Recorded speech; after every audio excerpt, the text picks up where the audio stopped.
हिमाचल प्रदेश के पूर्व मुख्यमंत्री और भारतीय जनता पार्टी के सीनियर नेता शांता कुमार जी इस वक्त हमारे साथ मौजूद हैं और इनसे बातचीत भी करेंगे कि आखिर जो बातें आजकल निकल कर सामने आ रही हैं वो कितना इनका विरोध कर रहे हैं और क्या उनके कारण हैं। सर, बहुत स्वागत है आपका खबरें अभी तक में। धन्यवाद। सर, राहुल गांधी के ऊपर एक बयान चल रहा है और आपने हाल ही में कहा था कि राहुल गांधी को समझाना चाहिए जो बड़े नेता हैं। ऐसा क्या बयान था और उससे क्या फ़र्क जो है वो कांग्रेस को पड़ रहा है सर?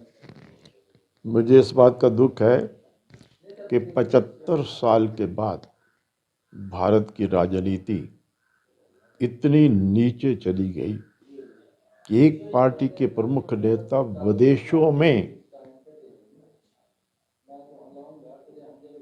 देश के बारे में, देश की सरकार के बारे में बहुत हल्की बातें कर रहे हैं।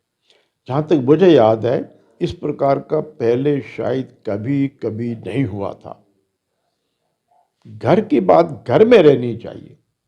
हम यहाँ प्रदेश में, देश में पार्टियां एक दूसरे की आलोचना करें, उनको पूरा अधिकार है आलोचना करने का, लेकिन दुनिया के सामने जब हम जाते हैं तो ये नहीं करना चाहिए। और मैंने उस दिन कहा था कि कांग्रेस का एक बहुत बड़ा उदाहरण है। श्री नरसिंह राव प्रधानमंत्री थे कांग्रेस के, और यूनाइटेड नेशन में कश्मीर के विषय पर बड़ी ऐतिहासिक इंपॉर्टेंट बहस हो रही थी। उसके लिए भारत का डेलीगेशन जाने वाला था।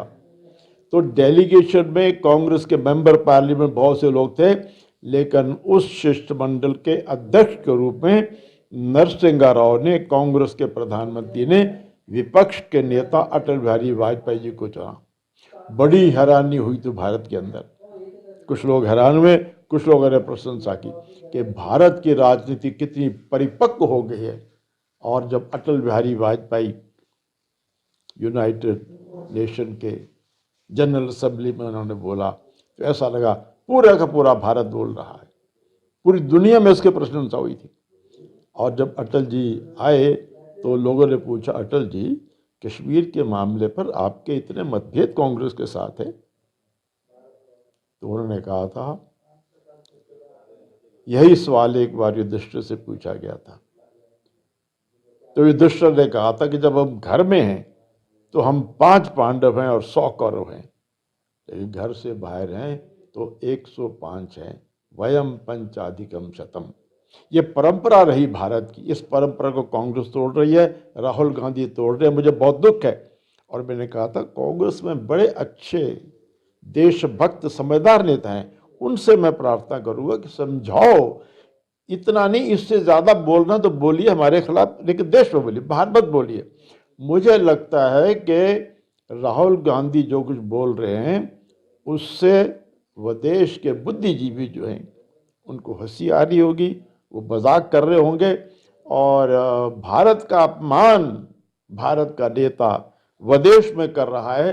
ये 75 साल की आज़ादी के बाद पहली बार भारत की राजनीति इतने नीचे गई है। मुझे बहुत दुख है इस बात का। सर, अभी 2024 के चुनाव आने वाले हैं एक बार फिर से, और प्रदेश में जो है वो कांग्रेस की सरकार जो स्थापित हो चुकी है और उसके मुखिया जो है वो सुखविंदर सिंह सुक्खू हैं। वो आपसे आशीर्वाद लेकर के उन्होंने अपना फिर से दोबारा करियर शुरू किया है मुख्यमंत्री पद का।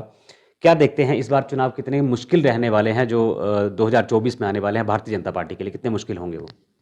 देखिए, विधानसभा का चुनाव और लोकसभा का चुनाव बिल्कुल अलग होता है। कई बार ऐसा भी हुआ है भारत के इतिहास में कि किसी प्रदेश में विधानसभा के चुनाव में कोई और पार्टी जीती है, लेकिन जब लोकसभा का चुनाव हुआ तो भारतीय जनता पार्टी जीती है। तो क्योंकि लोगों के सामने केवल प्रदेश की बात होती है, देश की बात नहीं होती। जब लोकसभा का चुनाव होगा तो देश की बात होगी।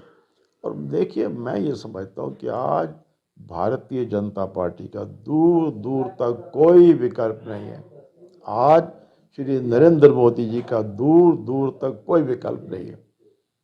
भारत में नहीं, पूरी दुनिया में नरेंद्र मोदी सबसे लोकप्रिय प्रधानमंत्री हैं। सब लोग तारीफ कर रहे हैं इसकी।